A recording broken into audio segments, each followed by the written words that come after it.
uncbands.org.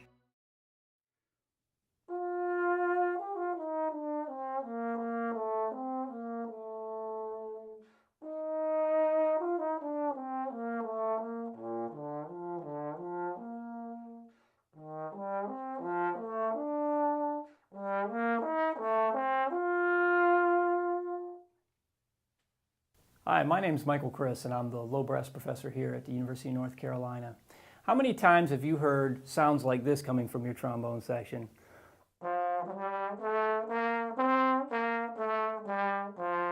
Or maybe worse.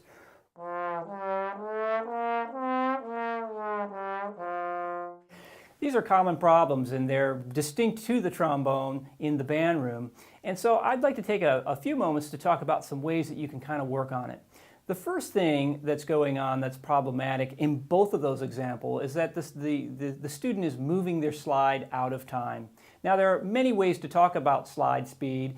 Most people say move your slide faster. I found the best sort of ordering of words on this is to just tell a student to move their slide in time. So specifically, you could set up a metronome when you're working a scale passage with your trombone section or a technical passage, and just really work on them moving their slide in time with the metronome, or even better yet, having them gliss through the passage with no tongue at all, because once you take the tongue away, all the errors are sort of revealed by that. And what you want them to get is a nice clean sound, though not articulated, as they move through notes. I'll demonstrate.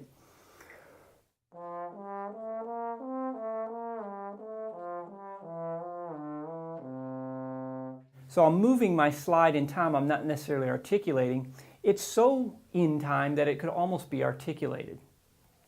Another thing that you can work on is just looking at the way they're holding the slide. 9 times out of 10, a student is moving a slide out of time because they're moving the slide with a really tense hand. They're gripping the slide or grabbing the slide. A couple things to look for there. Number one is that you really want to use the fingertips on the slide, no further than the first digit of your finger on this side of the slide tube. And then you want to use your thumb on the back to give some stability. Oftentimes, professional players will slide their middle finger over to the other side of the slide tube, but it's completely okay for your students to hold the slide like this too. What's key is that they're using their fingertips, because they're going to be less likely to pinch that brace with their fingertips than they will be to grab that slide with their whole hand. So look for a fingertip on the slide. Second thing to look out for is that they're not holding their wrists stiff and rigid. You can see this when I play. All I'm doing is I'm holding my wrist stiff, so now I don't have a shock absorber when I move between these positions. It's not so much that their wrist needs to be floppy, it just needs to be not held tight. It needs to be loose, so